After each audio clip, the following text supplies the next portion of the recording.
মদিনাতে তিন দল ইহুদির বসবাস ছিল। ইহুদি কাইনুকা, ইহুদি বনু নজির, ইহুদি বনু কুরাইজা। তো ইহুদি বনু কাইনুকা বদরের যুদ্ধের পরে এদেরকে মদিনা থেকে বহিষ্কার করা হয়েছে তাদের বেয়াদবির জন্য, সন্ধি ভঙ্গ করার জন্য। আর এখানে এই সূরায় বলা আছে ইহুদি বনি নজিরের নির্বাসনের কথা। এই বনি নজিরকে প্রথম নির্বাসন দেওয়া হয়েছে খাইবারে, এই জন্য আউয়ালুল হাসার বলা হয়েছে প্রথম নির্বাসন। এখান থেকে তাদেরকে দ্বিতীয় নির্বাসন দেওয়া হয়েছে সিরিয়ায়। আর অন্য তাফসীরকাররা বলেন প্রথম হাসর হলো তাদের সিরিয়ায় একত্রিত হওয়া, আর ওই সিরিয়ার ভূমিতেই আল্লাহ তাআলা হাসরের ময়দানে সিংহাসন নিয়ে বসবেন। সিরিয়ার ভূমিতে বাইতুল মুকাদ্দাস, এটা পৃথিবীর কেন্দ্র। আল্লাহ তাআলা ওখানেই বিচারের সিংহাসন নিয়ে হাসরের ময়দানে অবতরণ করবেন এবং বিচার গ্রহণ করবেন। সম্মানিত সুধী, এখন ইহুদি বনু নজির উহুদের যুদ্ধের পরে এদেরকে মদিনা শহর থেকে বহিষ্কার করা হয়েছে। কারণ এদের অপরাধ, এক নম্বর অপরাধ হলো এরা আল্লাহর রসুলকে হত্যা করার ষড়যন্ত্র করেছিল। দুই নম্বর অপরাধ, মদিনার রাষ্ট্রকে আক্রমণ করার জন্য তারা মক্কায় গিয়ে আবু সুফিয়ানকে উৎসাহিত করেছিল যে তুমি মদিনা আক্রমণ করো, আমরা তোমার সাহায্য সহযোগিতা করব। এই বিশ্বাসঘাতকতার কারণে আল্লাহ তাআলা ইহুদি বনু নজিরকে মদিনা থেকে বহিষ্কার করেছেন।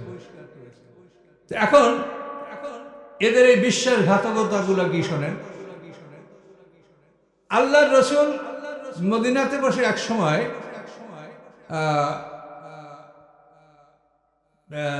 দুইটা মানুষ নিহত হয়েছে, তাদের ব্লাড মানি এটা আদায় করার জন্য ইহুদিদের দুর্গে প্রবেশ করেছিলেন। তো এই বিষয়গুলো আপনাদের কাছে একটু কঠিন লাগবে। মানুষ যদি হত্যা করা হয় তাহলে ইসলামী আদালতে তার বিচার কি? ইসলামী আদালতে বিচার যে খুনের বদলে খুন হবে, কাজী আদেশ দিবে এটা। আর যদি নিহত ব্যক্তির ওয়ারিশরা মনে করে যে আমরা খুনের বদলে খুন বিচার নিব না, তাহলে তারা রক্তের মূল্য বা ব্লাড মানি এটা দাবি করতে পারে। এই রক্তের মূল্য হলো, যদি উট দ্বারা আদায় করা হয় তো 100 উট, তার মধ্যে 40টা থাকবে গাভীন উট এবং 60টা থাকবে বড় উট। আর যদি গরু দ্বারা দিয়াটা পরিশোধ করা হয় তাহলে 40টা দিতে হবে ভরন্ত গাভী আর 60টা দিতে হবে হালের বড়। এই 100 গরু খুনের জরিমানা দিতে হবে এবং এইটা পরিশোধ করার জন্য খুনি আসামিকে সর্বোচ্চ 3 বছর সময় দেওয়া হবে। এই সময়ের মধ্যে তুমি এটা পরিশোধ করবে। তো মদিনা সনদ যখন স্বাক্ষরিত হয়েছে, আল্লাহ রাসূল যখন মদিনা হিজরত করেছেন তখন মদিনা সনদ স্বাক্ষরিত হয়েছে। মদিনা শহরে ইহুদি বনু নজির, ইহুদি বনু কুরাইজা, ইহুদি বনু কাইনুকা এবং আওস খাজরাজ এরা সবাই মিলে মুহাম্মদ সাল্লাল্লাহু আলাইহি ওয়াসাল্লামকে মদিনার রাষ্ট্রপতি নির্বাচন করেছেন এবং মদিনা সনদ সবাই স্বাক্ষর করেছে। এই মদিনা সনদে বলা ছিল যে কোন ক্রমে যদি এই মদিনাবাসীর কোনো ব্লাড মানি মানে রক্তের মূল্য যদি পরিশোধ করতে হয়, তা আমরা এই যারা সন্ধিতে স্বাক্ষর করেছি আমরা সবাই মিলে ওই ব্লাড মানি বা রক্তের মূল্যটা পরিশোধ করব। তাহলে এখন আপনারা বোঝেন যে আল্লাহর আইনে খুনের বিচার হলো যে 100 উট অথবা 100 গরু অথবা 2000 বকরি, এটা হলো খুনের জরিমানা। যে খুন করেছে এইটা দিতে সে বাধ্য থাকবে। আর নিহত ব্যক্তির ওয়ারিশরা যদি বলে যে আমার বাবাকে খুন করছে, ওকে আমরা খুনই করব, তাহলে খুন, এটা জল্লাদ তাকে খুন করবে কাজীর আদেশে। তো মদিনায় এরকম 2টা লোক খুন হয়েছে। আমর ইবনে উমাইয়া জবেরি একজন সাহাবী। এই ঘটনাগুলো খুব বিশাল ঘটনা। এটা হলো উহুদের যুদ্ধের পরে বীরে মাউনায় 70 জন মুসলমানদেরকে বিশ্বাসঘাতকতার মাধ্যমে হত্যা করা হয়েছিল। আমর ইবনে তুফাইল এই বীরে মাউনায় 70 জন মুসলমানদেরকে হত্যা করা হয়েছিল। তাদেরকে সেখানে ডাকা হয়েছিল যে তারা ইসলামের দাওয়াত দিবে, কিন্তু সেখানে যাওয়ার পরে এই 70 জন লোককে তারা হত্যা করেছে। বীরে মাউনার ঘটনা। তো এসব ঘটনার থেকে আপনারা যে শিক্ষাটা শিখবেন সেটা হলো এই, যে আল্লাহর রসুল যদি গায়েব জানতেন, তার সামনের থেকে এই 70 জন লোক এবং বাছাইকৃত সারি, সব বাছা লোক, সবাই হাফেজ, কারি, আলেম, এই ধরনের বাছাইকৃত 70 জন লোক বীরে মাউনায়, তাদেরকে সবাইকে হত্যা করা হয়েছিল। একজন লোক জীবনে বেঁচে ছিল, তার নাম হলো আমর ইবনে উমাইয়া জুবিরি। ওই লোকটা যখন মদিনা শহরে প্রবেশ করে, তখন ওই মদিনা শহরে 2 জন বিধর্মী লোক দেখতে পেয়ে তাদের হত্যা করেছে। অথচ এই 2টা লোক ছিল আল্লাহ রসুলের সাথে মদিনা শহর দ্বারা সাক্ষী করছে, স্বাক্ষর করেছে, তাদের অন্তর্ভুক্ত, অর্থাৎ সন্ধিভুক্ত লোক এই 2টা। শেষ পর্যন্ত আল্লাহ রসুল তাদের রক্তের মানি বা দিয়া জরিমানা তার আত্মীয় স্বজনকে দেওয়ার জন্য বললেন যে আমরা এই লোকটা এটা মানে মনের কষ্টে করে ফেলেছে, আমরা এটার ব্লাড মানি দিব। এই 2টা লোকের রক্তের মূল্য দেওয়ার জন্য 200 উট লাগবে। এখন এইটা তো সবাই মিলে না দিলে কষ্টকর ব্যাপার। এই দিয়াত আদায় করার জন্য আল্লাহ রসুল ইহুদি বনু নজিরের দুর্গে প্রবেশ করেছেন এবং তাদেরকে বলেছেন যে 2টা লোক এভাবে হত্যা করা হয়েছে, তার ব্লাড মানি, রক্তের মূল্য দিতে হবে। তখন ওরা বলে, ইয়া রাসূল আপনি বসেন, আমরা কালেকশন করে টাকা পয়সা গুছিয়ে আপনার কাছে আসতেছি। এই বলে ওরা ষড়যন্ত্র করলো যে আল্লাহ রসুল যেখানে বসা, উপর থেকে একটা পাথর ফেলে দিয়ে আল্লাহ রসুলকে তারা হত্যা করবে।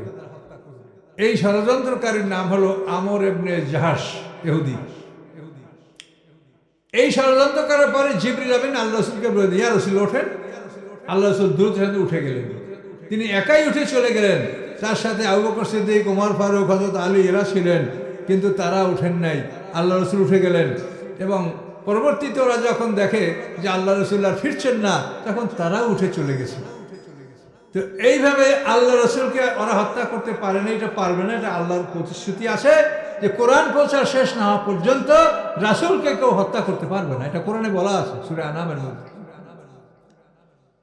তো আল্লাহ রসুল দেখেন কত বড় বিশ্বাসঘাতকতা, আল্লাহ রসুলকে হত্যার ষড়যন্ত্র করেছে। এই ঘটনার পরপরই আল্লাহ রসুল বললেন যে ইহুদি বনু কুরাইজা, ইহুদি বনু নজির, এদের সর্দার নাম হলো কাব বিন আশরাফ। এই কাব বিন আশরাফ হলো ওদের সর্দার। আল্লাহ রসুল বললেন যে মুসলমানদেরকে ডেকে বললেন, তোমাদের মধ্যে কে আছো কাব বিন আশরাফকে হত্যা করতে পারো? তখন মুহাম্মদ ইবনে মুসলিম আনসারী বলেন, ইয়া রাসূলুল্লাহ এ কাজ আমি করতে পারবো। দায়িত্ব নিয়ে এখন 3 দিন পার হয়ে গেছে, তার খানা পিনা বন্ধ। আল্লাহ রসুল বলেন, তোমার কি হয়েছে? জি ইয়া রাসূলুল্লাহ, আমি আপনার সাথে প্রতিশ্রুতি দিয়েছি যে কাব বিন আশরাফকে হত্যার দায়িত্ব আমি নিব, কিন্তু আমি কি করে এটা করবো এই চিন্তা আমি অস্থির হয়ে গেছি। আল্লাহ রসুল বলেন, তুমি চেষ্টা করো, না পারলে তোমার কোনো আপত্তি নেই। তখন মুহাম্মদ ইবনে মুসলিম আনসারী বলেন, ইয়া রাসূলুল্লাহ আমি পারবো, কিন্তু আপনার কাছে একটা অনুমতি চাই যে আপনার বিরুদ্ধে কিছু খারাপ কথা ওদেরকে আমার বলতে হবে। এটা যদি আপনি অনুমতি দেন যে তাতে আমার ঈমান নষ্ট হবে না, তা আপনার বিরুদ্ধে আপনার সমালোচনা করব এবং এর মাধ্যমে আমি এই কাজটা সম্পন্ন করব। আলোচনা এটা করতে পারবো, যুদ্ধের ক্ষেত্রে এটা করা বৈধ। তখন এই মুহাম্মদ ইবনে মুসলিম আনসারী, তার সাথে আবু নায়লা, তারপরে সালকান বিন সালাম, উব্বাদ ইবনে বিশার, তারপরে হারেস, জায়েদ ইবনে হারেস, এভাবে 5-6 জন লোক এরা একত্রিত হলো যে আমরা এই কাজটা করব। সবাই আগে একজন লোক গেল, আবু নায়লা। এই আবু নায়লা কাব বিন আশরাফের দুধ ভাই। সে তার দুর্গে গেছে, যা বলে যে ভাই তোমার কাছে আসি, আমার অনেকগুলো মনের কথা আছে এগুলো বলার জন্য। কি যে আমরা অতীব দুঃখের সহিত বলছি যে এই একটা লোককে আমরা মদিনে আশ্রয় দিয়েছি, আশ্রয় দেওয়ার পরে আমাদের এমন বিপদ হয়েছে যে এখন আমরা কোনোভাবে নিজেদেরকে রক্ষা করতে পারছি না। আমাদের দিন দিন যুদ্ধ করতে হচ্ছে, এর ফলে আমাদের পারিবারিক অবস্থা খারাপ হয়ে যাচ্ছে, আমরা ধ্বংসের দিকে চলে যাচ্ছি। তখন কাব বিন আশরাফ খুব খুশি, বলে আমি তোমাদেরকে বলছিলাম না যে এই লোকটাকে আশ্রয় তোমরা দিও না, আমার কথা শোনো নাই, এখন বুঝছো? হ্যাঁ ভাই এখন বুঝতে পারছি যে এই লোকটাকে আশ্রয় দেওয়া আমাদের অপরাধ হয়েছে। এখন কি করা যায়? যে এখন এটা কি করা যায়, এটা যদি আপনি অনুমতি দেন তা আমাদের আরো এই আমার মতে আরো লোকজন আছে, গুরুত্বপূর্ণ লোক, তাদেরকে আপনার কাছে নিয়ে আসবো এবং পরামর্শ করে একটা সিদ্ধান্ত নিব যে এই ব্যাপারে আমরা কি করতে পারি। এখন ও খুব আনন্দিত। এরপরে আবু নায়লা বললেন যে আমাদেরকে কিছু সাহায্য করতে হবে, আমাদের খাবার নাই, রসদ পুড়ে গেছে, গম দিতে হবে। তখন ও তো ইহুদি, যে গম দিব, তোমরা কিসের বিনিময়ে গম নিবে? কিছুদিন বন্ধক রাখতে হবে, তা নাহলে দিব না। কি বন্ধক রাখবো? আমাদের কাছে কিচ্ছু নাই, সব শেষ, কি বন্ধক রাখবো? কালকে তোমাদের স্ত্রীদেরকে বন্ধক রাখো। নাউজুবিল্লাহ। এখন ওরা বলে যে আমাদের স্ত্রীরা আপনার বাড়ির শোভা পাবে না, এদেরকে আমরা কি করে এটা করবো? এটা সম্ভব না। তাহলে কি করবা? তোমাদেরকে তো এমনি দিব না। তখন আবু নাইলা বলেন যে আপনি যদি বলেন তো মোহাম্মদ সাল্লাল্লাহু আলাইহি ওয়াসাল্লাম আমাদেরকে বলে খালি যুদ্ধ করো, যুদ্ধ করো, এই জন্য আমাদের যুদ্ধের কিছু সরঞ্জাম আছে, তলোয়ার টলোয়ার এগুলো আছে, যদি বলেন এগুলো আপনার কাছে আমরা নিয়ে এসে এগুলো আপনাকে বন্ধক রাখি, আমরা কিছু গম নিব। ঠিক আছে, তাই নিয়ে আইসো। তাহলে ঠিক আছে, আমার সাথে আরো এই একই মতের যে লোক আছে আমরা আসবো। এই কিন্তু ওর কাছ থেকে অনুমতি নিয়ে গেল। হ্যাঁ, যে অনুমতি পাওয়া গেছে তার কাছে আমরা যাব। তখন এই আবু নাইলা, মোহাম্মদ ইবনে মুসলিম আনসারী, তারপর সালকান বিন সালাম, উব্বাদ বিন বাশার, এরা এরকম 5-6 জন গেল সন্ধ্যার দিকে। রাত ছিল চাঁদনিরা। আল্লাহ রসুল তাদেরকে বাকিয়ে গারকাত পর্যন্ত আগাই দিয়েছেন এবং আল্লাহর উপরে ভরসা করে তার দোয়া করে তাদেরকে বিদায় করে দিয়েছেন। এই লোক কটা কাব বিন আশরার বাড়িতে গেছে, তখন সন্ধ্যা হয়ে গেছে। এরা ডাক দিছে, ভাই আমরা আসছি। এখন আমার স্ত্রী বলে এই সময় তো বের হয়েও না, সন্ধ্যা হয়ে গেছে। না, এরা আমার বন্ধু মানুষ, আর মোহাম্মদ সাল্লাল্লাহু আলাইহি ওয়াসাল্লামের বিরুদ্ধে কথা বলছে, এদের জন্য কত মায়া, এখন ওর কথা বলছেন না। এখন ও বের হয়ে আসছে। আসার পরে ওরা ওই সবাই এক কথা যে মুহাম্মদ সাল্লামকে আশ্রয় দিয়ে আমরা মহাবিপদে পড়েছি, এখন আমরা কিছুই করতে পারছি না, আমরা সর্বশেষ হয়ে গেছি। কাজে এই ব্যাপারে আমরা কি করতে পারি আপনার সাথে আমরা পরামর্শ করব। তো আপনি আজও যুবতাক্কায় আমাদের সাথে চলেন, সেইখানে আসার নিরবিলি বসে আমরা এটা পরামর্শ করব। এই বলে ওকে কিন্তু নিয়ে ওই দুর্গ থেকে দূরের দিকে মুসলমান অগ্রসর হলো।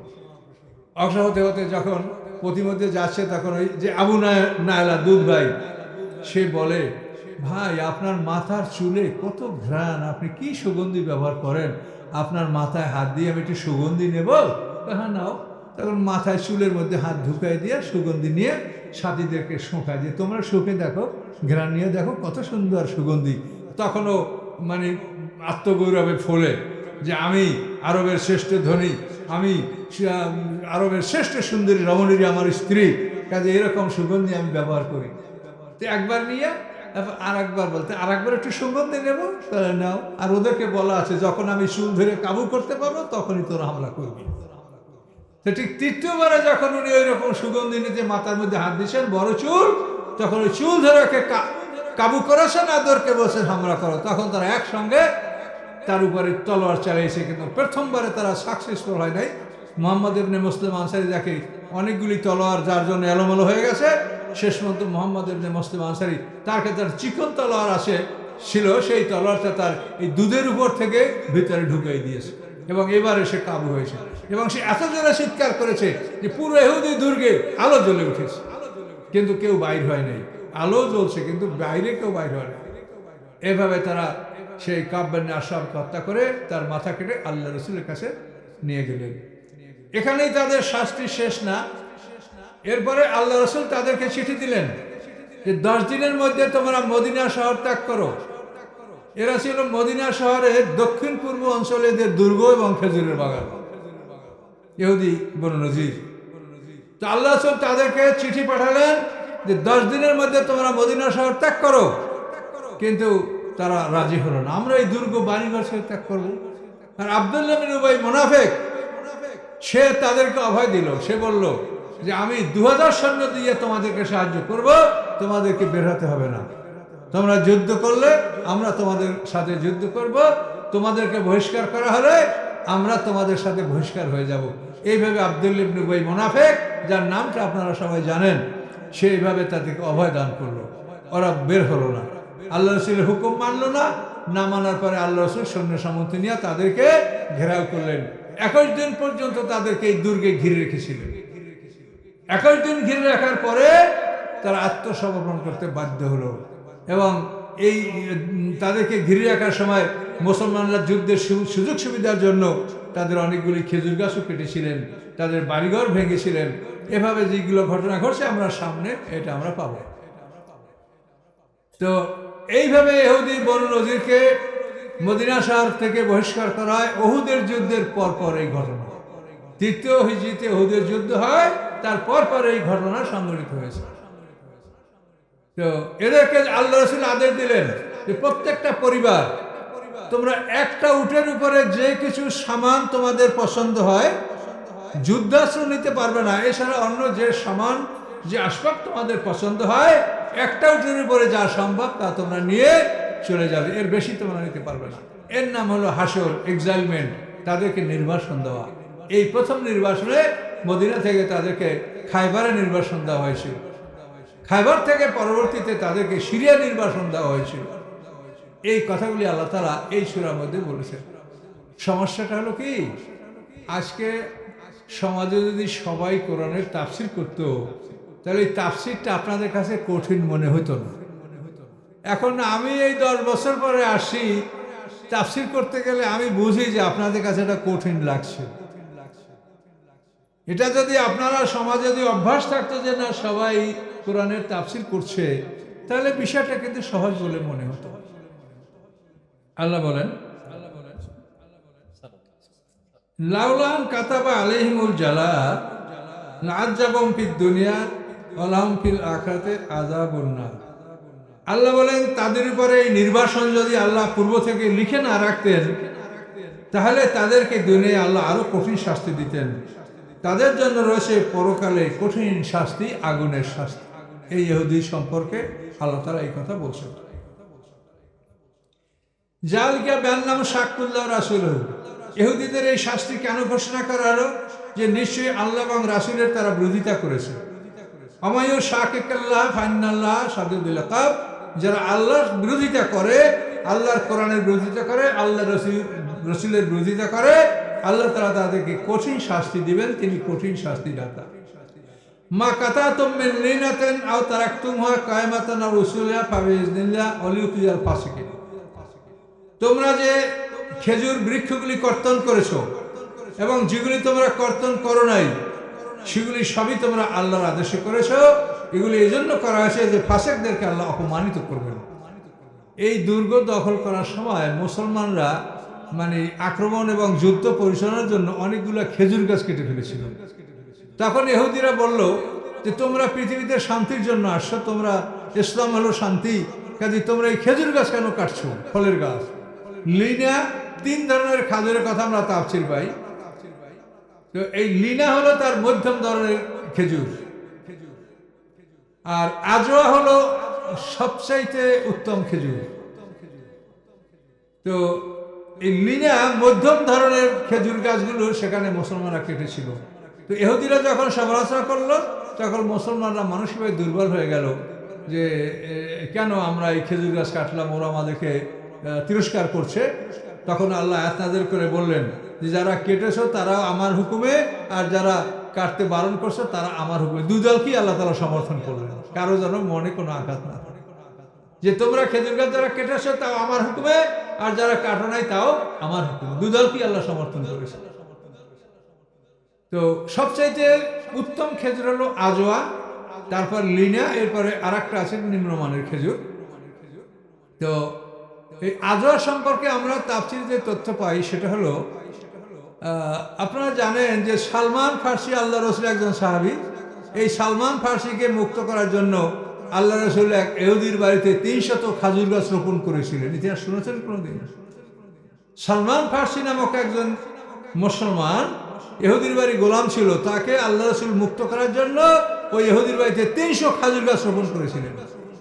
তার কারণ ওই সালমান ফার্সি যখন তার মনিরকে বলল যে আপনি আমাকে মুক্ত করবেন কিসের বিনিময়ে, কি চান আমাকে মুক্ত করবেন বলেন, তখন ও বলল যে তুমি আমার বাড়িতে 300 খাজুর গাছ লাগাই দিবে, এই 300 খেজুর গাছে খেজুর ধরলে তখন তোমাকে মুক্ত করবো।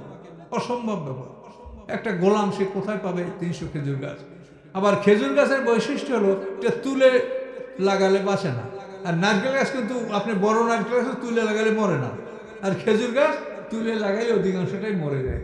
আবার খেজুর গাছ যেটা লাগাবেন সবগুলোই তো খেজুর হবে না, কতগুলি হবে যেগুলি ফুল হবে, খেজুর হবে না। তো এই ঘটনায় সালমান ফার্সি আল্লাহ রসুলের কাছে কেঁদে বলেন, ইয়া রাসূলুল্লাহ, এমন শর্ত দিয়েছে আমার মনিব যে এই শর্ত আমি কোনোদিন পালনও করতে পারবো না, মুক্তিও পাবো না। তখন আল্লাহ রসুল বললেন, কি বলেছে বলো? বলে 300 খেজুর গাছ লাগাতে হবে, এই খেজুর গাছে ফল ধরলে তখন আমি মুক্ত হব। তা আল্লাহ রসুল মদিনার আনসারদেরকে বললেন, আনসারদের বাড়িতে সবার বাড়িতে খেজুর গাছ আসে, যে তোমরা হিসাব করে 300 খেজুর গাছের চারা আমার কাছে নিয়ে আসবে। তা আনসাররা নিবেদিত প্রাণ, তারা সবাই ভাগ করে 300 খেজুর গাছের চারা নিয়ে আসলেন। আল্লাহ রসুল এগুলি সব ইহুদির বাড়িতে নিয়ে আসা হলো। এই খেজুর গাছগুলি ইহুদির বাড়িতে নিয়ে যাওয়া হলো। সেই আল্লাহ রসুল বললেন, খবরদার তোমরা কেউ স্পর্শ করবে, এটা আমি একা লাগাবো। তো আল্লাহ রসুল এই খেজুর গাছগুলি সব ইহুদির বাড়িতে রোপণ করলেন, বপন করলেন। 1 বছর পরে দেখা গেল 299টা গাছে খেজুর ধরেছে, শুধু একটা গাছে খেজুর ধরেন, এটা ছোট। তখন আল্লাহ রসুল এসে বলেন, এই খেজুর গাছটা ছোট কেন, এটা খেজুর ধরলো না কেন? ওগো সাহাবীরা বলো, এখানে কি হয়েছে বলো। তখন আলিয়াদিন বলেন, ইয়া রাসূলুল্লাহ, আমাকে ক্ষমা করেন, ওই গাছটা আমি লাগিয়েছিলাম, ওটা আপনি লাগাননি।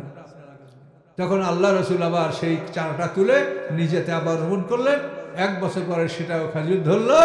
এরপর সালমান ফার্সি মুক্তি লাভ করলেন। মুক্তি লাভ করার পরে এই সালমান ফার্সির বহু ঘটনা আছে। এই খন্দকের যুদ্ধের প্ল্যান দিয়েছিলেন এই সালমান ফার্সি। কি জানেন? তাফসীর তো অনেকদিন শোনে নাই, মনে হয় সব কিছু ভুলে গেছেন। এই সালমান ফার্সি, একে সাহাবায়ে কেরামরা বলে, ইয়া রাসূল আমি নেব, এ বলে আমি নেব। আল্লাহ রাসূল বলেন, সালমান ও মিন আহলি, সালমান ফার্সি আমার পরিবার ভুক্ত হয়ে থাকবে, কারো কাছে যাবে না। যেহেতু সালমান ফার্সি আল্লাহ রসুলের সাথে সাক্ষাৎ করতে গিয়া 10 বার সে গোলাম হিসেবে বিক্রি হয়েছে। এই সালমান ফার্সি সাহাবী, এর বিরাট ইতিহাস আছে। তো এখানে এই আজওয়া খেজুরের কথাটা বলতে গিয়া, যে ইহুদিদের বাড়িতে যে আল্লাহ রসুল যে নিজ হাতে খেজুর বাগান করেছেন, পরবর্তীতে ইহুদিরা তো এক্সাইল্ড হয়ে গেছে, তারা নির্বাসিত হয়ে গেছে, এগুলি তো মুসলমানদের দখলেই চলে আসছে এই খেজুর বাগান। তো এখন খেজুর গাছের বৈশিষ্ট্য হলো, খেজুর গাছ হচ্ছে কলা গাছের মতো। আরবের খেজুর গাছ, আমাদের দেশে এরকম হয় না। কলা গাছ যেরকম একটা গোড়া থেকে আরেকটা বাইরে, আরেকটা বাইরে, ওরকম আরবের যে খেজুর গাছ, ওগুলি একটা গোড়া থেকে আরেকটা বের হয়, ঝাড় হয়। তো এই জন্য বড় খেজুর গাছটা কেটে ফেললে তারপর দ্বিতীয় যেটা আপনি রাখবেন সেটা বড় হবে। এইভাবে হতে হতে এগুলো শত শত বছরও এই খেজুর গাছের ঝাড় নষ্ট হয় না। এই জন্য তাফসীরকাররা অনুমান করেন, ঐতিহাসিকরা বলেন যে আল্লাহ রসুল ইহুদিদের বাড়িতে যে খেজুর বাগানটা রোপণ করেছিলেন, ওই বাগানটাই হলো আজওয়া খেজুর। ওই বাগানের খেজুর সর্বোত্তম, ওইটা আজওয়া খেজুর। তো আল্লাহ ভালো জানেন। তো আল্লাহ রসুল এই খেজুর গাছ কাটা সম্পর্কে মানে যে ঘটনা এখানে আল্লাহ রসুল বললেন যে তোমরা যেটা করেছো, আল্লাহর আয়াত, মা কাতাতুম মিন লিনাতিন, তোমরা যে খেজুর গাছগুলি কেটেছো, আও তারাকতুমা কায়মাতান আলা উসুলিহা, এবং যেগুলি তাদের কাণ্ডের উপরে দাঁড়িয়ে থাকতে তোমরা দিয়েছো, ফাবিইজনিল্লাহ, উভয় কাজ তোমরা আল্লাহর হুকুমে করেছো, ওয়ালিয়াখিজাল ফাসিকিন, এবং এর দ্বারা আল্লাহ ফাসিকদেরকে অপমান করবেন।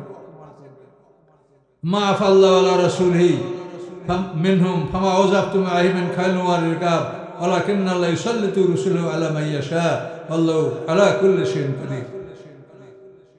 আফা মালিফাই, ইসলামের অর্থনীতি হলো জাকাত, ওশর, গনিমত, ফাই। এটা হলো সিরাতাল মুস্তাকিমের অর্থনীতি। সিরাতাল মুস্তাকিম যে একটা রাস্তা, পৃথিবী থেকে জান্নাত পর্যন্ত একটা রাস্তা, এই রাস্তাটার নাম সিরাতাল মুস্তাকিম, জান্নাতের রাস্তা। এই রাস্তায় মানব জীবনের সব কিছু আছে, তো সেখানে অর্থনীতিও আছে। কিন্তু সেখানে এই অর্থনীতি হলো জাকাত, ওশর, গনিমত, ফাই, এগুলো হলো সিরাতাল মুস্তাকিমের অর্থনীতি। এবং বর্তমান পৃথিবীতে যে অর্থনীতি বিরাজমান, এটা হলো ইহুদি খ্রিস্টানদের পরিচালিত অর্থনীতি। সেখানে খাজনা, ট্যাক্স, ভ্যাট, এগুলি হলো অর্থনীতি। তো এখানে মালি ফাই সম্পর্কে বলা হয়েছে। মালি ফাই হলো বিনা যুদ্ধে যে সমস্ত সম্পদ মুসলমানদের হস্তগত হয়, এই সম্পদকে ফাই বলা হয়। বিনা যুদ্ধে, যুদ্ধ করতে হয় নাই, ঘিরে রেখেছে মুসলমানরা 21 দিন পর্যন্ত, ওরা সারেন্ডার করেছে। আর বিনা যুদ্ধে যে সম্পদ মুসলমানদের হাতে আসে, এই সম্পদকে বলা হয় মালি ফাই। এবং এই সম্পদ বন্টন সম্পর্কে আল্লাহ বলেছেন যে মা আফাল্লাহু আলা রাসূলি মিন আহলিল কুরা ফালিল্লাহি ওয়াল রাসূলি ওয়াজিল কুরবা ওয়াল ইয়াতামাল মাসাকিন ওয়া ইবনুস সাবিল কাইলা ইয়াকুনা দুলাতাম বাইনাল আগনিয়া মিনকুম ওয়া মা আতাকুমুর রাসূলু ফাখুযুহু ওয়া মা নাহাকুম আনহু ফান্তাহু। এখানে আল্লাহ বলেছেন যে বিনা যুদ্ধে যে সম্পদগুলি মুসলমানদের হস্তগত হয় এই সম্পদগুলি সৈন্যদের মধ্যে বন্টন করা হবে না, এটা রাসূলের ইখতিয়ারে থাকবে, তার দায়িত্বে থাকবে। এর দ্বারা আল্লাহ রাসূল তার নিজের পরিবার পরিচালনা করবেন, রাষ্ট্রীয়ভাবে যেখানে ব্যয় করা দরকার সেখানে ব্যয় করবেন, এতিম মিসকিন দুস্থদের সেবা এটা ব্যয় করবেন। এই মালি ফাই অর্থাৎ বিনা যুদ্ধে যে অঞ্চলগুলি মুসলমানদের হস্তগত হয় এগুলিকে সৈন্যবাহিনীর মধ্যে বন্টন করা হবে না, এটা আল্লাহ কোরআনে আয়াত নাযিল করে দিলেন। আর যুদ্ধের মাধ্যমে যে সম্পদটা আসে এটা একেবারে গনিমত, স্পয়েল অফ ওয়ার, গনিমত। এটাকে ভাগ করার আইন হলো কোরআনে দেওয়া আছে যে পুরো সম্পদ 5 ভাগ করা হবে, 4 ভাগ সৈন্যবাহিনীর মধ্যে বন্টন করা হবে, 1 ভাগ একা রাসূল সাল্লাল্লাহু আলাইহি ওয়াসাল্লাম পাবেন। গনিমতের বন্টন এটা সব কোরআনে উল্লেখ আছে। আর মালিফাইয়ের বন্টনটা এখানে আল্লাহ বললেন যে মালিফাই বিনা যুদ্ধে যে সম্পদ মুসলমানদের হস্তগত হয়েছে, আহলেল কোরা মানে ওই অধিবাসীদের থেকে, আহলে কিতাবদের অধিবাসী থেকে, সেটা রাসূলের, তার নিকটতম আত্মীয়দের, এতিমদের, মিসকিনদের, ইবনে সাবিল মুসাফিরদের, কাইলা ইয়াকুনা দুলাতাম বাইনাল আগনিয়া, যাতে করে সম্পদ যেন ধনীর হাত থেকে ধনীর হাতে পরিভ্রম না করে, ঘোরাফেরা না করে। মা আতাকুমুর রাসূলু ফাখুযুহু ওয়া মা নাহাকুম আনহু ফান্তাহু, রাসূল যা তোমাদেরকে দেয় তা তোমরা গ্রহণ করো, যার থেকে নিষেধ করে তোমরা ফিরে থাকো। আত্তাকুল্লাহ, আল্লাহকে ভয় করো। ইন্নাল্লাহা শাদীদুল ইকাব, নিশ্চয়ই আল্লাহ তাআলা কঠিন শাস্তি দানকারী। এখন এই মালিফাই, এই ইহুদিরা তাদের দুর্গ, বাড়িঘর, খেজুরের বিশাল বাগান ওরা ফেলে চলে গেল। এখন এইটা আল্লাহ বলছেন এইটা সৈন্যবাহিনীর মধ্যে বন্টন করা হবে না। এটা কি হবে? আল্লাহ বলে দিলেন যে এটা রাসূল নিজের পরিবার পরিজন এর জন্য এটা ব্যয় করবেন। এরপরে এই মালিফায়ের যে জমিনগুলি আছে এগুলি মুহাজিরদের মধ্যে বন্টন করা হবে। মুহাজির যারা মক্কা থেকে বাড়িঘর ছেড়ে মদিনা হিজরত করছে, তারা তো আনসারদের উপরে একটা বোঝা ছিল। আনসাররা তাদের সম্পূর্ণ ভরণ পোষণের ব্যবস্থা নিয়েছিলেন। এখন আল্লাহর রাসূল বললেন যেহেতু এই ইহুদিরা তারা চলে গেছে, তাদের বিশাল এলাকা, জমিন, খেজুর বাগান এটা ওরা ছেড়ে চলে গেছে, আল্লাহ রাসূল আনসাররা শোনো, তোমরা যদি এটাই ভাগ নিতে চাও তাহলে তোমাদের যে ধন সম্পদ বাড়িঘর আছে তাতেও মুহাজিরদেরকে তোমরা ভাগী বানাবা, অংশীদার বানাবে। আর যদি মনে করো যে তোমাদের বাড়িঘর তোমাদের থাকবে তাহলে এই সম্পদটা আমি মুহাজিরদের মধ্যে বন্টন করে দিব। তখন সমস্ত আনসাররা রাজি হয়ে গেলেন যে এটা তাদেরকে দিয়ে দেন, বরং আমাদের সম্পদও তাদেরকে আপনি দিতে চাইলে দিয়ে দেন। এভাবে আনসাররা মতামত ব্যক্ত করলেন। তো আনসারদের মধ্যে কয়েকজনকে আল্লাহ রাসূল এই সম্পদও দান করেছিলেন, মালিফাই। এই সম্পদ সম্পূর্ণ আল্লাহ রাসূলকে দান করা হয়েছে। এখন আপনারা বুঝে নেন, এই ইহুদি বনু নজিরের দুর্গ, ইহুদি বনু কুরাইজা খন্দকের যুদ্ধের পরে তাদের দুর্গ মুসলমানরা দখল, এই সম্পদ, বনু কাইনুকার সম্পদ, খায়বার, ফেদাক, তাইমা, ওয়াদিউল কুরা, এগুলা বিশাল একটা স্টেট বিনা যুদ্ধে মুসলমানদের হস্তগত হয়েছে। এই সম্পদগুলি সব আল্লাহ রসুলের একার দায়িত্ব ছিল। তাহলে আল্লাহ রসুল কোটি কোটি টাকার সম্পদের মালিক ছিলেন, কিন্তু আমাদের সমাজে সবসময় প্রকাশ করা হয় দয়ার নবীজি আমার গরিব ছিলেন, তার ঘরে সিরা খান কম্বল ছিল, সে ইহুদির বাড়িতে মানে 50 কেজি গম ধার নিয়েছিলেন একটা লৌহ বর্ম তাদের কাছে বন্ধক রেখে। এই সমস্ত ওয়াজ আপনারা শোনেন না? ইহুদির খেজুর কুয়ায় পানি তুলতে যাইয়া ইহুদি 3টা খেজুরের বিনিময়ে 1 বালতি পানি, এভাবে আল্লাহ রসুল পানি তুলতে গেছে, বালতি ছিঁড়ে গেছে, ইহুদি চর মারছে। এইসব ওয়াজ শোনেন না? এইসব ওয়াজ যারা করে তাদেরকে আপনারা স্টেজে নামাই দিয়ে যে তোমরা নামো এখান থেকে। তার কারণ এইরকম অথর্ব কথা এটা কোনো মানুষ বলতে পারে না। আল্লাহ রসুল হলেন একটা দেশের রাজা, তিনি একটা রাজ পরিবারের সন্তান। আরব দেশে আল্লাহ রসুলের যে পরিবার, এই পরিবারের সমকক্ষ আর কোনো ধনী পরিবার ছিল? কোরাইশ মানে কি? থলিওয়ালা, কারশুন মানে টাকার থলি। এই আরব দেশে আল্লাহ রসুলের বংশধর হলো শ্রেষ্ঠ ধনী পরিবার। এই পরিবার সন্তান হলো আল্লাহ রসুল। তিনি তার পিতা ইন্তেকাল করার পরে তিনি যে সম্পদ পেয়েছিলেন, এই সম্পদ থেকে তিনি যখন বিবি খাদিজাকে বিয়া করেন রাদিয়াল্লাহু তাআলা না, তখন মহারানা দিয়েছিলেন 20টা উট। কয়টা উট? 20টা উট। তাহলে আপনারা মহারানা কয়টা উট দিচ্ছেন? একটা উটের দাম কত জানেন? আল্লাহ রসুল বিবি খাদিজাকে বিয়া করেছেন, মহারানা দিয়েছেন 20টা উট। আল্লাহ রসুল যখন হজ করতে গেছেন তখন কোরবানির জন্য সাথিয়ে নিয়ে গেছেন 100 উট। এই 100 উটের মধ্যে 63টা উট আল্লাহ রসুল তার নিজ হাতে জবে করেছেন। 36টা উট আল্লাহ রসুলের পক্ষে হযরত আলী রাদিয়াল্লাহু তাআলা জবে করেছেন। বলেন পৃথিবীর কোন রাজা বাদশাহ হযরত 100 উট কোরবানি করতে পারে? বলেন তো। রাসূলকে আপনারা কিভাবে সমাজ উপস্থাপন করছেন? আলেম সাহেবরা কি ওয়াজ আপনারা করছেন বলেন? রাহিকুল মাকতুম যে আল্লাহ রসুলের শ্রেষ্ঠ জীবনী, সেই বইটা পড়ে দেখেন যে পাতায় পাতায় এই কথাগুলো, একটা কথা আমার ইনশাল্লাহ ডান বাম হবে না, প্রত্যেকটা কথা রেফারেন্স আপনারা পাবেন। আল্লাহ রসুল বিশাল সম্পত্তি মালিক ছিলেন, কিন্তু তিনি রাজকীয়ভাবে চলাফেরা করেন নাই। তার সম্পদ সবসময় তিনি দুস্থ মানবতার সেবায় তিনি ব্যয় করেছেন। তা বলে তিনি যে ফকির ছিলেন এই কথা বলা 100 ভাগ ভুল। আল্লাহ রসুল ইন্তেকালের পরে তার বিশাল সম্পত্তি খোলাফায়ে রাশিদিন, আল্লাহ রসুলটা কাউকে দান করে মানে ওয়ারিশ বানান নেয় কাউকে। আমাদের সম্পত্তি যেরকম সন্তানরা ওয়ারিশ হবে, আল্লাহ রসুল বলছেন আমার সম্পত্তির কেউ ওয়ারিশ হবে না, এটা জনগণের উদ্দেশ্যে আমি অক্ষ করে গেলাম। এই সম্পত্তির দ্বারাই খোলাফায়ে রাশিদিন, আল্লাহ রসুলের পরিবার পরিজন, তার স্ত্রীগণ, তার 11 বিবাহ 9 স্ত্রী ইন্তেকালের সময় তারা অবশিষ্ট ছিলেন, তারপরে তার মেয়ে, অন্যান্য যারা, এদেরকে এই সম্পত্তি থেকে ভাতা দেওয়া হতো। তো আল্লাহ রসুলকে আমরা হেয় প্রতিপন্ন করছি আলেমরা, এটা মস্ত বড় অপরাধ। আল্লাহ রসুলের যদি ধার করা লাগে, তা আল্লাহ রসুলের জামাই ওসমান গনি আরবের শ্রেষ্ঠ ধনী না? সে আল্লাহ রসুল 2 কন্যা বিয়ে করছেন না? তা আল্লাহ রসুলের ধার চাওয়া লাগলে আবু বকর সিদ্দিক বিরাট ধনী মানুষ না? উমর ফারুক ধনী না? এরা ফকির কেউ?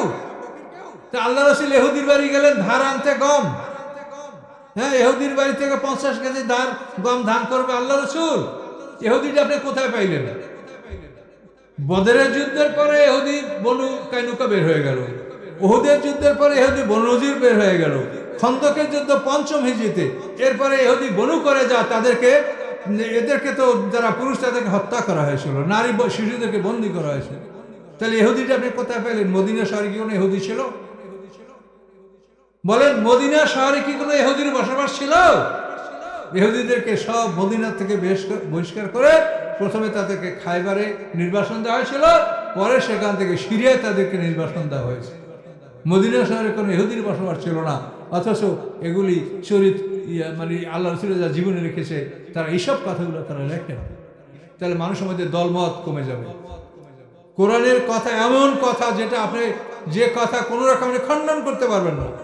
আমরা ওয়াজ করি 73 দলের 72 দল দোজখে যাবে আর 1 দল জান্নাতে যাবে, কি ওয়াজ করি না আমরা? কিন্তু আল্লাহ কোরআনে কি তা বলছে? আল্লাহ বলছেন কি? হুয়াল্লাযী খালাকাকুম, সূরা তাগাবুন দেখেন, হুয়াল্লাযী খালাকাকুম, তিনি আল্লাহ, তিনি তোমাদেরকে সৃষ্টি করেছেন। ফামিনকুম কাফের ওয়ামিনকুম মুমিন, তোমাদের প্রথম দলটা, বড় দলটা কাফের, দ্বিতীয় দলটা মুমিন। কাফেরের সংখ্যা বেশি, মুমিনের সংখ্যা কম। তো পৃথিবীর মানুষ হলো 2 দলে বিভক্ত, মুমিন এবং কাফের, এর বাইরে কোনো দল নাই। মরার পরে মানুষ 2টা জায়গায় থাকবে, ইরলিন এবং সিজিন, এর বাইরে কোনো জায়গা নেই। তারপরে বিচারের পরে মানুষ 2টা জায়গায় থাকবে, জান্নাত এবং জাহান্নাম, এর বাইরে কোনো জায়গা নাই। কি আছে? তা আপনি 73 দল কোথায় রাখবেন? 73 দলের ঠিকানাটা কোথায় বলেন? আল্লাহ বলছেন মানুষ 2 দল। আপনারা কেন ঝগড়া করেন? যারা লা ইলাহা ইল্লাল্লাহ বলে তারা মুসলমান, তারা আপনার ভাই। আল্লাহ রসুল বলেছেন, কঠিনভাবে বলেছেন, যারা লা ইলাহা ইল্লাল্লাহ বলে কোনো পাপের কারণে তুমি তাকে কাফের বলিও না। এখানে অনেক আলেম ওলামা আছেন না, বলেননি আল্লাহ রসুল? লা তুকাফিরহু বিযামবিন। আল্লাহ রসুল বলছেন, মান কালা লা ইলাহা ইল্লাল্লাহ, যে লা ইলাহা ইল্লাল্লাহ বলে কোনো পাপের কারণে তুমি তাকে কাফের বলিও না। কাজে আপনার মতের না হলে ওই কাফের, ওই ফাসেক, ওই খারিজ, এটা আপনারা ফতুয়া মারতে থাকেন মানুষকে। আপনি কাকে কাফের বলেন? আপনি 73 দলের 72 দোজখে দিলেন, আপনি এই কথার জবাব দেন যে 72 দলকে আপনি দোজখী বলছেন, তারা কি লা ইলাহা ইল্লাল্লাহটা বলে না? কিভাবে আমার কথার জবাব দেন? যে 72 দল আপনি বললেন দোজখী, জাহান্নামে, যে একটা দল ভেস্তে দেবে, এই 72 দলের লোকগুলি কি লা ইলাহা ইল্লাল্লাহ বলে না? কি কথা বলেন? যদি বলে তাহলে আপনি তাদেরকে কাফের বললেন কোন সহজে? আর রাসূল তো বারবার বলছেন, সাহাবীরা বলছি ইয়া রাসূলুল্লাহ ওয়াইন জানা ওয়াইন সারাকা, যদি জিনা করে চুরি করে তাহলেও কাফের বলবো না? আর রাসূল বলেন না, ওয়াইন জানা ওয়াইন সারাকা। তিনবার সাহাবীরা রিপিট করছে, তিনবার আল্লাহ রাসূল একই জবাব দিয়েছে। এই জন্য মানুষকে কাফের বলা কোনো অহংকার না, বরং এটা অপরাধ। মানুষের দুদল, কাজে এই জন্য আপনি যে যেভাবেই থাকে, হানাফি বলেন, হাদিস বলেন, আহলে সুন্নাত বলেন, পীরের মুরিদ বলেন, যে যাই বলেন, তরিকাপন্থী বলেন, যে পন্থী বলেন, মানুষ দুই দল, মুমিন এবং কাফের, এর বাইরে কোনো দল নাই। এখন যারা কলমা বলে ত্রুটি থাকলে তাদেরকে ভালো করার চেষ্টা করে। আপনার কাফের বলাতে কিছু আসা যায় না, আপনার কথায় বিচার হবে না, কি হবে নাকি? আপনি একজন কাফের বললেন আর আল্লাহ কি একে কাফের লিখে নেবে নাকি? বরং আপনি বলছেন, আপনার আমলনামায় লেখা থাকবে যে আপনি অমুককে কাফের বলছেন, এটা আপনাকে প্রমাণ করতে হবে যে তুমি তাকে কাফের বললা কেন, বলো, জবাব দাও। আপনি তো কাফের বলে আনন্দ উপভোগ করছেন যে আমি একে কাফের বলছি, ফতোয়া দিয়েছি, কিন্তু এটা তো আপনার আমলনামায় লেখা আছে। আপনাকে আল্লাহ প্রমাণ করতে বলবেন যে এই লোকটাকে তুমি কাফের বললে, কিন্তু প্রমাণ করো, অপরাধটা কি তা? কাজে এই জন্য কোরআন থেকে কথা বললে আমাদের কথা এক হবে, আমাদের মধ্যে মতভেদ কমবে। কোরআনের মধ্যে মানুষ মানে বেশি কিছু ব্যবধানমূলক কথা বলতে পারবে না। হয়তো ইতিহাসের ক্ষেত্রে কিছুটা ব্যবধান থাকবে, কিন্তু মূল বক্তব্যে কোরআনের মধ্যে কোনো রকম দ্বিমত থাকবে না। এই জন্য আপনারা কোরআনের কাছে ফিরে আসেন। এই পৃথিবী যে এখন মহাবিপদগ্রস্ত, এর একমাত্র কারণ যে আমরা কোরআন থেকে দূরে সরে গেছি। কোরআনের সাথে আমাদের সম্পর্ক নাই। কোরআন প্রচার করা যে ফরজ, এইটা আলেমরা এই ফরজটাকে ভুলে গেছেন। আমি উলামায়ে কেরামদেরকে বলছি, কোরআনে আল্লাহ কি বলছেন সূরা আনামের মধ্যে, ইয়া আইয়ুর রাসূল, হে রাসূল, বাল্লিগ, প্রচার করুন, মা উনজিলা ইলাইকা মির রাব্বিক, রবের পক্ষ থেকে আপনার প্রতি যা অবতীর্ণ হয়েছে এটা আপনি প্রচার করুন।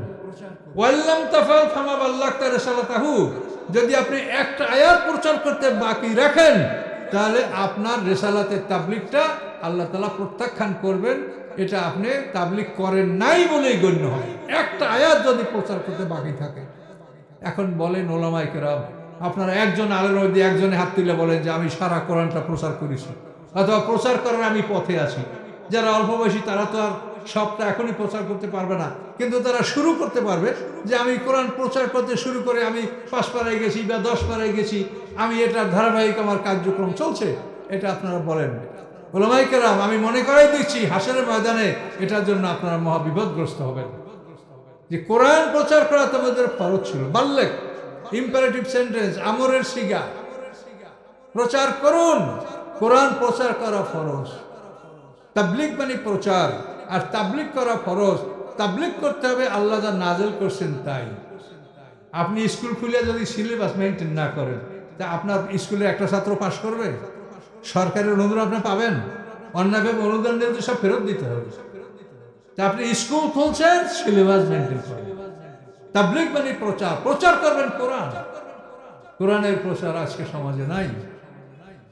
তো এই জন্য আপনাদেরকে আমি স্মরণ করাই দিচ্ছি যে আপনার কোরআনের প্রচার, কোরআন শিক্ষা, এটা আপনারা চালু রাখেন। এটা চালু রেখে যদি আপনার মৃত্যু হয়, তা আপনি বলতে পারবেন যে আমি এটা শুরু করেছিলাম, আমি শিক্ষক, আমি তালেব ইলম, আল্লাহ ক্ষমা করতে পারেন। আপনার আমার ইবাদতের আল্লাহর কোনো প্রয়োজন নাই। ইবাদত করলে আল্লাহর কোনো সম্মান বাড়ে না। ইবাদত করি আমরা আমাদের জন্য। বলবেন যে ইবাদত কেন করি? এই দেখে যে মাইকটা কথা বলছি না, এটা তো আমরা চাই কি যে হরন থেকে বড় কথা বের হোক, এটা আমরা চাই। এইটা হরন থেকে বড় কথা বের হবে না যদি তার মেশিনারি সিস্টেমটা ঠিক না থাকে। বাইর হবে? কথা বাইর হবে না। তো আপনাকে আল্লাহ বলছেন যে আমি মানুষকে খেলাফতের জন্য সৃষ্টি করেছি, ইন্নী জাইলুন ফিল আরদি খলিফা। মানুষকে আমি ইবাদতের জন্য সৃষ্টি করেছি, আমা খালাকতুল জিন্না ওয়াল ইনসা ইল্লা লিয়াবুদুন। এটা কোরআনের আয়াত। কাজী ইবাদতের দায়িত্ব এবং খেলাফতের দায়িত্ব পালন করার জন্য আপনার ইঞ্জিনে ফিটনেস লাগবে। কি বলতে পারছেন? ইঞ্জিনে ফিটনেস লাগবে। এখন এই ইঞ্জিন ফিট করার জন্য আপনার কি লাগবে? ইঞ্জিনের যে আবিষ্কারক সেই বলতে পারেন, না আর কেউ বলতে পারে? এই ইঞ্জিনটা যে আবিষ্কার করছে এটা কিভাবে ব্যবহার করতে হবে সেটা আবিষ্কারক বলবে না আপনারা বলবেন? কথার জবাব দেন। তো মানুষের এই যে মানুষ ইঞ্জিন, এটা কে সৃষ্টি করছে? আল্লাহ। এখন এই ইঞ্জিনটা ভালো থাকবে কি করলে? আল্লাহ বলছেন তোমাদের গাড়িগুলি যখন তেল ফুরিয়ে যায়, মোবিল ফুরিয়ে যায়, তখন তোমরা পাওয়ার স্টেশনে, পাওয়ার পাম্পে গিয়ে ফিলিং স্টেশনে তোমরা গাড়িটা লোড করো। তা আল্লাহ বলেন তুমি মানুষ, এই ইঞ্জিন আমি সৃষ্টি করছি, আমি আল্লাহ। আমি তোমাকে বললাম যে দৈনিক তুমি 5 বার ফিলিং স্টেশনে গিয়ে তোমার তেল লোড করতে হবে। কয়বার? আপনার ফিলিং স্টেশনটা কি? মসজিদ। ফিলিং স্টেশন কি বলেন? মসজিদ। এই ফিলিং স্টেশনে ঢুকা ইঞ্জিনের তেল ঢুকাও। তেল ঢুকাবার পরে ইঞ্জিন ওইখানে বসে রেখো না, ওইখানে বসে ইঞ্জিন স্টার্ট করে তেল পুরো না, বের হয়ে পড়ো। ফায়জা কুদিয়াতে সালাতা ফান্তাশিরু। কি নামাজ শেষ হয়ে গেলে কি করো? বের হয়ে পড়ো। নামাজ শেষ হয়ে গেলে তুমি কাজে লাগো, তুমি কাজ করো, শ্রম করো, পরিশ্রম করো, মেহনত করো, তোমার ব্যবসা বাণিজ্য কাজকর্ম সঠিকভাবে করো। তুমি যদি এটা না করো তো ধন সম্পদ বিধর্মীদের হাতে চলে যাবে, তখন তুমি মুসলমান, তুমি হাত পেতে বেড়াবে, তুমি ভিক্ষুক হবে। কাজে আল্লাহ বলছেন আজান দিলে মসজিদে ঢোকো, নামাজ হয়ে গেলে মসজিদ থেকে বের হয়ে পড়ো। বলেন ওলামায়ে কেরাম, সরাসরি কোরআন এটা আছে কিনা বলেন? ইজা নুদিয়া লিস-সালাতি মিন ইয়াউমিল জুমআতি ফাসআউ ইলা যিকরিল্লাহি ওয়া যারুল বাঈ। আজান হলে মসজিদে ঢোকো, বেচাকেনা বন্ধ করো। ফায়জা কুদিয়াতে সালাত ফান্তাশিরু। নামাজ শেষ হয়ে গেলে জমিনে বিস্তারিত হও, ছড়িয়ে পড়ো, জমিনে বিক্ষিপ্ত হও। আবতাগু মিন ফাদলিল্লাহ, আল্লাহর দেওয়া যে অনুকম্পা অনুগ্রহ আছে এটি তোমরা অর্জন করো। ধন সম্পদ উপার্জন করো, শক্তিশালী হও, শত্রুদের হাতে মার খেও না, নিজ হাতে নিজেরা ধ্বংস হও না। কারণ এই কথাগুলো সব আল্লাহ বলেছেন, কিন্তু আল্লাহর কথা আমরা বলি না। কাজে এই জন্য আমি অনুরোধ করব, আমার এখন বেঁচে থাকা অনেকেই মনে করছেন যে হয়তো মোজাম্মেল সাহেব বেঁচে নাই, এরকম অনেকেরই ধারণা। অনেক জায়গায় গেছি, বলে হুজুর আপনার জন্য আমরা দোয়া করছি, মনে করছি আপনি মরে গেছেন। যে এই দেখেন আমার ভাই বলছে যে আমাদের এটা ধারণা ছিল। তো এই জন্য আল্লাহ বাঁচিয়ে রাখছে, এটা আল্লাহর নিয়ামত। এই জন্য আমি অল্প কথার মধ্যে আপনাদেরকে বলবো। আমার এখন বেশি কথা বলার এনার্জি না, আমি আগেও খুব বেশি কথা বলি না। তো আপনারা বিষয়টা বোঝেন যে আপনার একটা গাড়ির তেল ফুরিয়ে গেলে ও পাম্পে, পাওয়ার পাম্পে যাইতে বাধ্য, ফিলিং স্টেশনে ঢুকতে বাধ্য। আর আপনাকে আল্লাহ বলছেন যে তুমি যদি এই মেশিনটার ফিটনেস চাও, তা তুমি 5 বার স্টেশনে ঢোকো। মসজিদ হলো তোমার ফিলিং স্টেশন। ওইখানে তুমি আল্লাহর কদমের উপরে সেজদা করো, আল্লাহর কদম থেকে তোমার মধ্যে তোমার এই ইঞ্জিন লোড হবে, নূর তৈরি হবে। তুমি এই লোড করে মসজিদ থেকে বের হয়ে তুমি ভালো কাজ করো। আবার যেভাবে সময়টাকে আল্লাহ বন্টন করে দিয়েছেন, 5 বার আপনাকে ফিলিং স্টেশনে ঢুকে আপনাকে তেল লোড করতে হবে। কি বুঝতেছেন বিষয়টা? তাহলে আপনার এই মেশিনটা সঠিক কাজ করবে। আপনি যে ইবাদতের জন্য সৃষ্টি করেছে আপনি ইবাদত করতে পারবেন। আপনাকে খেলাফতের জন্য সৃষ্টি করা হয়েছে, আপনি সেবামূলক কাজ করবেন। সেবামূলক কাজ করার নাম হলো খেলাফত।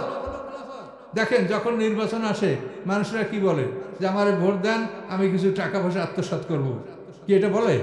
কি বলে যে আমাকে ভোট দেন, আমি আপনার রাস্তা করব, কালভার্ট করব, এই খালের নাব্যতা দূরে এটা আপনি খাল কাটবো, আপনাদের এই বিদ্যুৎ সুবিধা দেবো, সব কাজের কথা বলে। তো আসলেই খেলাফত মানে সেবামূলক কাজ। কিন্তু এই সেবামূলক কাজ করতে গিয়া আমাদের অনেকেই হোঁচট খাচ্ছে, মানে অনেকের দেখা যায় আত্মসাৎ করছে, টাকা পয়সা বিনষ্ট করছে। এটা তো অহরহ আমরা দেখতে পাচ্ছি। এটার একমাত্র কারণ যে ইঞ্জিন আনফিট। এই আনফিট ইঞ্জিনে ভালো কাজ করতে পারে না। এই জন্য ইঞ্জিন যদি দুরুস্ত না করেন তাহলে আপনি খেলাফতের সঠিক দায়িত্ব এদের দ্বারা আদায় করতে পারবেন না। এটা 100 ভাগ ঠান্ডা মাথায় চিন্তা করে দেখেন। খেলাফতের সঠিক দায়িত্ব পালন করতে হলে ইঞ্জিনকে সঠিকভাবে তেল মোবিল দিয়ে এটাকে সঠিকভাবে লোড ইঞ্জিনকে করতে হবে, ভালো হতে হবে। তাহলে আপনি ভালো সেবা করতে পারবেন। সেবামূলক কাজের জন্য আল্লাহ মানুষ সৃষ্টি করেছে। আপনি খালি ঘরে বসে থাকবেন আর ইবাদত করবেন, আল্লাহর ইবাদত, আপনার ইবাদত দিয়ে আল্লাহ কি করবে বলেন? আপনি মানুষের সেবা করেন, জনগণের সেবা করেন, সৃষ্টির সেবা করেন, গাছপালার সেবা করেন, এটা আল্লাহ তাআলা আপনাকে চাচ্ছে। এখন এই সেবা করার জন্য আপনার যে ফিটনেস, এই জন্য আপনাকে ইবাদত অনুসরণ করতে হবে। তাহলে এখন বুঝতে পারছেন আপনারা আল্লাহর নামাজ, রসুলের সুন্নাত এগুলো না, আল্লাহর নামাজ না রাসূলের সুন্নাত সবই আপনার, সবই আমার। কি বুঝতে পারছেন? কাজে এইভাবে বুঝে শুনে কাজ করে। সম্মানিত সুধী, সূরাটা কি আরো আগাবো এক রুকু পর্যন্ত? তো যেটুকু বলেছি এটার উপরই কথাটা আমি শেষ করি। দেখেন, আল্লাহ রসুলের জীবনটা আমাদের জন্য উত্তম আদর্শ। তো এখানে আল্লাহ রসুলের জীবন সম্পর্কে আমরা সঠিক যাতে জ্ঞান অর্জন করতে পারি, এই জন্য আল্লাহ রসুলের বিশুদ্ধ জীবনী আপনারা পড়বেন, কোরআনের আপনারা তাফসীর পড়বেন এবং জেনে রাখেন। এই সংক্ষেপে আপনাদের সাথে কথা বলবো। আল্লাহ বলছেন যে তুমি যদি ভেস্তে যেতে চাও তা সোজা কথা শোনো। কি আল্লাহ বলছেন? ফাদখুলি ফি ইবাদি আদখুলি জান্নাতি। তুমি আমার গোলাম হও, তুমি ভেস্তে চলে যাও। কি বলেন? কত সোজা কথা। ফাদখুলি ফি ইবাদি আদখুলি জান্নাতি, তুমি আমার গোলাম হও, ভেস্তে যাও। এখন গোলাম কেমনে হবে এটা আপনাকে জানতে হবে। আমি মানুষ, আমি গোলাম কেমনে হবে? আল্লাহ তো বলছেন গোলাম হও, ভেস্তে যাও। তো সম্মানিত সুধী, এখন আমরা বলবো যে গোলাম কেমনে হওয়া যায়, গোলাম কোথায় পাওয়া যায়, গোলামের ব্যাখ্যাটা কি এটা আগে শোনেন। গোলাম হলো, মুসলমানরা ধর্মযুদ্ধ করে, এই মুসলমানদের ধর্মযুদ্ধে মুসলমানদের হাতে যে সকল বিধর্মীরা বন্দী হয়, এই বন্দীদের ব্যাপারে শরীয়তের 4টা বিধান। এই বন্দীদেরকে হত্যা করা জায়েজ, তাদেরকে গোলাম বানানো জায়েজ, তাদেরকে টাকার বিনিময়ে মুক্ত করা জায়েজ, তাদেরকে সাধারণ ক্ষমা করা জায়েজ। এই 4টা বিধান আল্লাহ রেখেছেন যুদ্ধবন্দীদের ব্যাপারে। আমি আবার বলছি, যুদ্ধবন্দীদের ব্যাপারে 4টা বিধান। তাদেরকে হত্যা করা যেতে পারে, যেমন ইহুদি বনু কুরাইজার বন্দীদেরকে হত্যা করার আদেশ দেওয়া হয়েছিল। তো সম্মানিত সুধী, তো এখন আমরা এর কোনোটাই তো পড়ছি না। আমরা গোলাম কেমন করে হব? তো আমরা গোলাম কেমন করে হব এটা আল্লাহ কোরআনে বলেছেন। আল্লাহ বলেছেন যে আমি তোমাকে কিনবো, তোমার জান মাল আমি বেহেশতের বিনিময়ে খরিদ করব, তুমি আমার কাছে বিক্রি করো। যদি তুমি তোমার জান মাল আমার কাছে বিক্রি করো তাহলেই তুমি গোলাম হয়ে গেলে। গোলাম কোনো কিছুর মালিক না, গোলাম নিঃস্ব। গোলাম যদি কিছু আয় করে সেই সম্পদের মালিক হয় তার মনিব। কি কথা বলতে পারছেন? তো আল্লাহ বলেন যে তোমার জীবন সম্পত্তি আমি খরিদ করব, আমার কাছে বিক্রি করে তুমি গোলাম হয়ে যাও। ইন্নাল্লাহা আশতারা মিনাল মুমিনিনা আনফুসাহুম ওয়া আমওয়ালাহুম বিআন্না লাহুমুল জান্নাহ। নিশ্চয়ই আল্লাহ তাআলা মুমিনদের জীবন সম্পত্তি বেহেশতের বিনিময়ে আল্লাহ খরিদ করতে চান। তাহলে গোলাম হওয়ার এই একমাত্র পদ্ধতি যে আপনারা আল্লাহর কাছে নিজের ধন সম্পদ বিক্রি করে দেন বেহেশতের বিনিময়ে, তাহলে আমি গোলাম হব। আমার কাছে যা আছে এটার মালিক আল্লাহ, আমার জীবনের মালিকও আল্লাহ, হাত পায়ের মালিক আল্লাহ, চোখ কান নাকের মালিক আল্লাহ, সম্পদের মালিক আল্লাহ, আমি আল্লাহর গোলাম। এভাবে আল্লাহ বলছেন যে তোমরা আমার গোলাম হও। গোলাম হলে ফাদখুলি ফি ইবাদি আদখুলি জান্নাতি। আল্লাহ বলেন তুমি আমার গোলাম হও, আমার বেহেশতে প্রবেশ করো। তাহলে গোলাম হওয়ার সিস্টেমটা হলো আমাদের জীবন সম্পত্তি আল্লাহর কাছে বিক্রি করতে হবে। এবং এই বিক্রিটা কি দিয়ে করব? এই বিক্রি করার বাক্যটা হচ্ছে লা ইলাহা ইল্লাল্লাহ। এই বাক্যের মাধ্যমে আমাদের জীবন সম্পত্তি আমরা আল্লাহর কাছে বিক্রি করে দিচ্ছি। কিন্তু আমরা এই কলেমা সবাই পড়ি, কেন পড়ি এটা আমরা মনে হয় যে কেউ জানি না। কি জানেন? ডাক্তাররা যখন শিশুদের খতনা করে তখন ওই ডাক্তারে লোকাল ইঞ্জেকশন দিয়া ওকে পরীক্ষা করে যে ও ব্যথা পায় কিনা। টেনে টেনে দেখে মনু ব্যথা পাও না, তখন যেটু কাটবে সেটু ধরিয়া বলে মনু বলো লা ইলাহা ইল্লাল্লাহু মুহাম্মাদুর রাসূলুল্লাহ। তখন এই যে কলমাটা বাচ্চা পড়ে, এই জন্য অনেক সময় এইটাকে বলা হয় মুসলমানি। কি বলে নাকি আপনাদের সময় জানি এটাকে মুসলমানি মানে, যেহেতু এই কলমাটা ওই সময় তাকে পড়ানো হয়েছে। এটা তো নুনু কাটা কলমা, এটা তো মুসলমানি না। আপনার কলেমা হবে যে আপনার জীবন সম্পত্তি আপনি আল্লাহর কাছে বিক্রি করে দিবেন। সূরা তাওবার 111 নম্বর আয়াত। কাজে এই জীবন সম্পত্তি আল্লাহর কাছে বিক্রি করে আপনি দিয়েছেন, এর প্রমাণ হলো যে আপনি কখনোই মালিকানা করবেন না, আপনি গোলাম। আপনি মালিকানা করবেন না, যে মালিকানা যদি করেন শিরক পর্যায়ের গুনাহ হবে। আল্লাহ বলেন মালিক আমি, আর আমি যদি বলি আমিও মালিক, তা আল্লাহর সাথে শিরক হলো না? কাজে এই জন্য আপনারা কেউ মালিকানা করবেন না। যারা মালিকানা করে তারা কি করে জানেন? সম্পত্তি নিজের ইচ্ছা মতো ছেলেকে লিখে দেয়, একজনকে দেয় আর একজনকে দেয় না, মেয়েদেরকে ঠকায়, মালিকানা করে আমি মালিক, আমি যাই সে তাই করব। এই যারা নিজেরা মালিকানা করলেন তারা কিন্তু ধ্বংস হবে। আল্লাহ ছাড়া কেউ মালিক না, আপনি মালিকানা করতে যাবেন না। আপনাকে আল্লাহ বলেছে তুমি খাও, পরো, ব্যবহার করো, এখানে তোমার বাধা নাই, কিন্তু উদ্বৃত্ত যা থাকবে এটা তোমার অরিষ্যে কে কি পাবে আল্লাহ বলে এটা আমি আইন করে দিয়েছি। কে কি পাবে আমার আইনে আমি এটা বলে দিয়েছি। হ্যাঁ, তুমি এতটুকু করতে পারবে, তোমার সম্পত্তির 3 ভাগের 1 ভাগ তুমি নিজে ইচ্ছাকৃতভাবে দান করতে পারবে, কিন্তু সেটা কাদেরকে? যারা ওয়ারিশ হয় নাই তাদেরকে, যাদের অংশ কোরআনে উল্লেখ নাই এমন লোকদেরকে তুমি তোমার 3/1 সম্পত্তি ওসিয়ত করতে পারবে, এর বেশি তুমি নিজের ইচ্ছায় কাউকে দিতে পারবে না। কিন্তু আমরা দেখি, আমি জানি না আপনাদের দেশের অবস্থা, আমার এলাকায় জানি যারা 100 বিঘা জমির মালিক হজে যাওয়ার আগে ভালো ভালো জমি ছেলেদের নামে ডিট করিয়ে তারপর হাদিসে হজে যায়। আমি তাদেরকে জানতে পারলে বলি যে আপনি হজে না যাইয়ে গঙ্গা স্নানে যান, আপনি হজে যাই অযথা ভিড় করবেন, যে কোনো লাভ নাই, আপনি কোনোদিন জান্নাতে যাবেন না, যেহেতু আপনি মালিকানা করেছেন। মালিক হচ্ছে আল্লাহ। এই যে সূরাটা কি দিয়ে শুরু হলো? লিল্লাহি মা ফিস সামাওয়াতি ওয়া মা ফিল আরদ। মালিক কে? আপনি আমি মালিক না, কাজে আমার মালিকানা করার কোনো ক্ষমতা নাই। গোলাম হন, ভেস্তে যান। বুঝতে পারলেন? এখন আপনার হাত দ্বারা যখন কোনো কাজ করতে যান তখন আপনি ভাববেন যে হাতের মালিক আল্লাহ, এটার আমি মালিক না। আমার এই চোখের মালিক আল্লাহ, আমার কানের মালিক আল্লাহ, আমার হৃদয়ের মালিক আল্লাহ, আমার ব্রেনের মালিক আল্লাহ, আমার যৌন শক্তির মালিক আল্লাহ, এগুলি সব কিছুর মালিক আল্লাহ। আল্লাহর হুকুমের বাইরে আর কোনো একটা জিনিস ব্যবহার করার ক্ষমতা আমার নাই।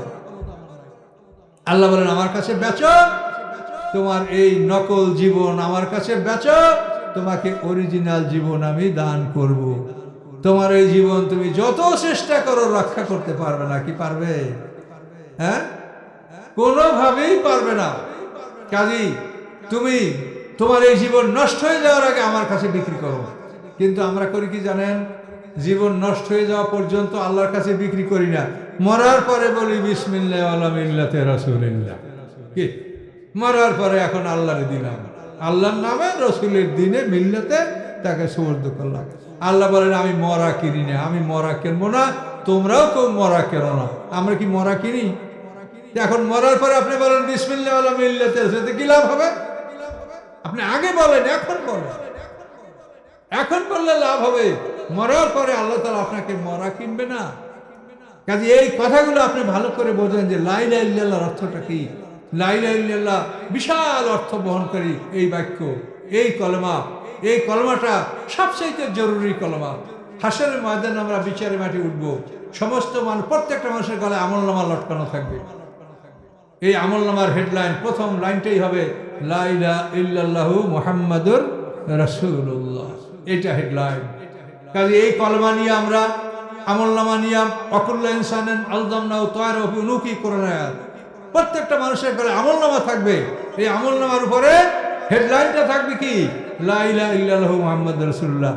এই লাইন দেখে, হেডলাইন দেখে ফেরেশতারা বলবে এই আল্লাহর বান্দারা এই দিক লাইন ধরো, এই রাস্তা ধরো, এই রাস্তা ধরো। ওই দেখো তোমার এই রাস্তার মাথায় তোমার নবী হাউজে কাউসারের কুয়ার পাশে পেয়ালা নিয়ে বসে আছে, যাও ওখানে পানি পান করো। তো আমরা সবাই ওই লাইন ধরে ওদিকে যাব। এরপরে যাদের আমলনামার উপরে লেখা থাকবে লা ইলাহা ইল্লাল্লাহ মুসা কালিমুল্লাহ, ফেরেশতারা বলবে এই আল্লাহর বান্দারা মুসা কালিমুল্লাহ ওখানে বসা আছে, তোমরা এই লাইন ধরে সবাই মুসা কালিমুল্লাহর কাছে যাও, হাউজে কাউসারের পানি তার কাছে তোমরা পান করো। লা ইলাহা ইল্লাল্লাহ ঈসা রুহুল্লাহ, লা ইলাহা ইল্লাল্লাহ দাউদ খলিফাতুল্লাহ, লা ইলাহা ইল্লাল্লাহ ইব্রাহিম খলিলুল্লাহ। প্রত্যেক নবীর উম্মতের ওই কলেমা, প্রত্যেক নবীর উম্মতের গলায় যে আমলনামা লটকানো থাকবে, সেই আমলনামা উপরের হেডলাইনটা থাকবে কলেমা। এখন এই কলেমা যারা পৃথিবীতে আয়ত্ত করে নাই, হাসরের ময়দানে তাদের আমলনামা এই কলেমাটা লেখা নাই, তারা যদি ভুলক করবে হাউজে কাউসারের কাছে যায়, ফেরেশতারা লোহার ডান্ডা দিয়ে পিটিয়ে তাকে তাড়াই দেবে যে তুই এখানে কেন আসছিস, তোর জন্য এখানে পানি নাই। কাজে আপনার কলেমা আপনার কত গুরুত্বপূর্ণ এটা আপনি বুঝুন। এই কলেমাটা শুধু মুখে পড়ার বিষয় না। একদল মানুষ কলেমার দাওয়াত দেয় কিন্তু নিজে জানে না যেটার অর্থ কি। কলেমার দাওয়াতটা এত সোজা, কলেমার দাওয়াত সবচাইতে কঠিন দাওয়াত। কাজে এই জন্য আপনি এতটুকু বোঝেন যে আপনার আমার জীবন সম্পত্তি আল্লাহ তাআলা জান্নাতের বিনিময়ে খরিদ করেন, এটা আল্লাহর ঘোষণা। ইন্নাল্লাহ আশতারা মিনাল মুমিনিনা আনফুসাহুম ওয়া আমওয়ালাহুম বিআন্নাহুমুল জান্নাহ। মুমিনদের পার্সনস এন্ড প্রপার্টি, তার জীবন সম্পত্তি আল্লাহ বেহেশতের বিনিময়ে খরিদ করেন। আমরা তার কাছে বিক্রি করব। বিক্রি করলে তিনি আমাদের থেকে সম্পদটা নিয়ে যাবেন না। তিনি বলবেন যে তোমার সম্পদ আমি কিনেছি, তোমার কাছে থাকলো, তুমি খাও পড়ো, কিন্তু তুমি নিজে মালিকানা করবে না। কি কথা বলতে পারছেন? মালিকানা করলেই কিন্তু আপনি ধরা পড়বেন।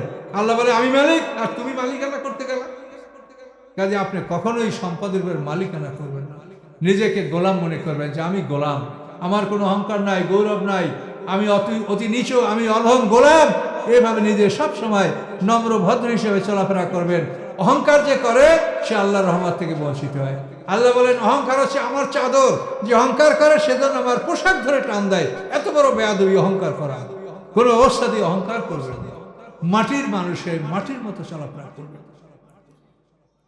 তো সম্মানিত সুধী, এই জন্য এই কথাটা আল্লাহ কোরআনে বলেছেন ফাদখুলি ফি ইবাদি ওয়াদখুলি জান্নাতি। আমার গোলাম হও, বেহেশতে যাও, আর কিছু লাগবে না। ইয়াউমা লা ইয়ানফাউ মালুন ওয়ালা বানুন ইল্লা মান আতাল্লাহ বিকলবিন সালিম। আল্লাহ বলেন সেই দিন কোনো মানুষের সম্পদ এবং সন্তান কোনো উপকারে আসবে না। লা ইয়ানফাউ, কোনো উপকারে আসবে না।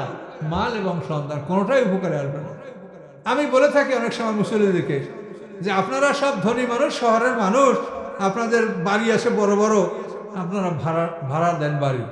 তা আপনার ভাড়াটিয়া যখন বাড়ি থেকে নামে তখন তার ব্যাগে সব কিছু নিয়েই বাড়ি থেকে নেমে যায়।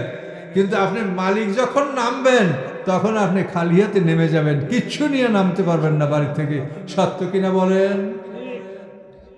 আপনার ভাড়াটিয়া আপনার বাড়ি থেকে ব্যাগেজ নিয়ে নেমে যায়, কিন্তু আপনি মালিক, আপনি যখন নামবেন কিচ্ছু নিয়ে নামতে পারবেন না, একেবারে খালি হাতে নেমে যেতে হবে। এটা মনে রাখেন, সেইটা বুঝে আগে থেকে প্রস্তুতি গ্রহণ করেন।